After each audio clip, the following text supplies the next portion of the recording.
Friends, welcome to my channel mathsstudy.com। Channel पर नए हैं तो चैनल को सब्सक्राइब कीजिए, बेल आइकन को प्रेस करके ऑल पे क्लिक कर लीजिए, जिससे समय समय पर वीडियो नोटिफिकेशन आपको मिलती रहेगी। चलिए आज हम 5.2 के प्रश्न संख्या 7 को करते हैं।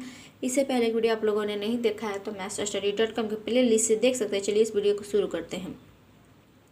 ऐसे ही वीडियो देखने के लिए मेरे चैनल को सब्सक्राइब कीजिए, वीडियो को ज़्यादा से ज़्यादा शेयर कीजिए, लाइक कीजिए और कमेंट कीजिए। चलिए प्रश्न संख्या 7 कह रहा है, उस AP का 31वां पद ज्ञात कीजिए जिनकी 11वां पद 38 है और 16वां पद 73 है।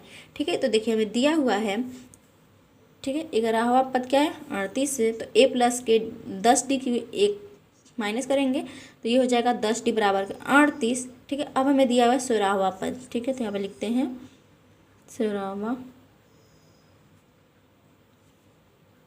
पद बराबर क्या है 73। तो ये होगा A प्लस के 15D बराबर के 73। ये हो गया हमारा समीकरण 2। ठीक है, तभी A प्लस के 10D बराबर के 38 और A प्लस के 15D बराबर के 73।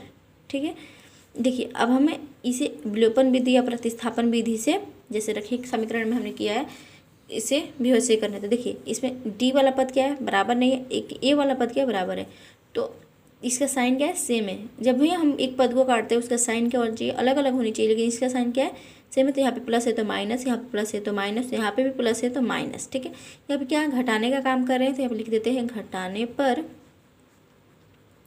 ठीक है, अब प्लस के A से माइनस का ये क्या होगा कट जाएगा, तो 10D तो माइनस नहीं होगा 15D, लेकिन 15D में से 10D माइनस हो जाएगा तो ये होगा माइनस का 5D बराबर 38 में से 73 माइनस नहीं किया, लेकिन 73 में से 38 माइनस हो जाएगा तो ये होगा माइनस का 35, क्योंकि यहाँ पे 13 में से 8 जाएगा तो 5 और यहाँ पे बचा 6 में से 3 गया तो 3।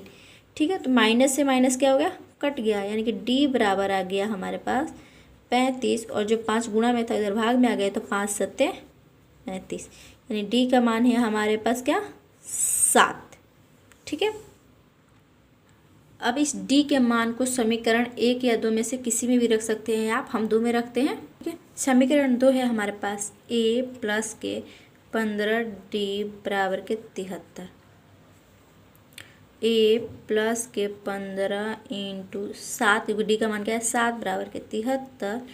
तो A प्लस 15 सत्ते 105 बराबर 73। ठीक है, तो A बराबर 73, अब 105 प्लस में इधर आकर माइनस में हो जाएगा, तो A बराबर 105 में से 73 को माइनस करेंगे तो ये हो जाएगा 32।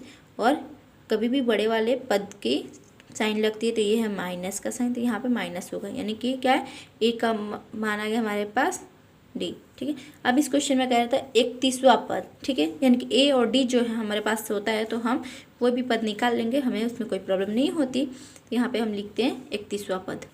ठीक है, 31वां पद हमने लिखा है, इसका फॉर्मूला लगाते हैं A प्लस N बराबर A प्लस के N-1 गुणे D। ठीक है, ये फॉर्मूला होता है, तो हम यहाँ करते हैं A प्लस के 30D, क्योंकि N 30 होगा तो माइनस कर देंगे तो 30D आ जाएगा। तो ये हो गया हमारे पास माइनस के 32 प्लस के 30 गुणे D। D का था हमारे पास 7। ठीक है, D का मान था हमारे पास 7, और ये वाला फॉर्मूला मैंने लगा दिया कि आपको यहाँ पे 30 कैसे आया ये आप लोग निकालना समझ जाएंगे इससे। ठीक है, नहीं आएगा तो आप कमेंट करके बताइएगा, मैं उसे समझा दूँगी आपको। ठीक है, तो देखिए माइनस का 32 प्लस का, ठीक है, तो 7 का 21 और 0 था 210 आ गया बराबर। ठीक है, अब देखिए प्लस और माइनस क्या होता है माइनस होता है, लेकिन यहाँ पे हम 210 में से 32 माइनस करेंगे तो ये बच जाएगा हमारे पास 178। और कभी भी हम बड़े वाले संख्या का साइन लगाते हैं तो यहाँ पे प्लस लगाएं या नहीं लगाएं तो कोई फ़र्क नहीं पड़ेगा, क्योंकि ये पहले से ही प्लस में है। तो यहाँ पे लिख देते हैं आंसर, यही हमारा फाइनल आंसर है। आई होप आपको ये वीडियो समझ में आई हो। चलिए मिलते हैं नेक्स्ट वीडियो में, तब तक के लिए गुड बाय।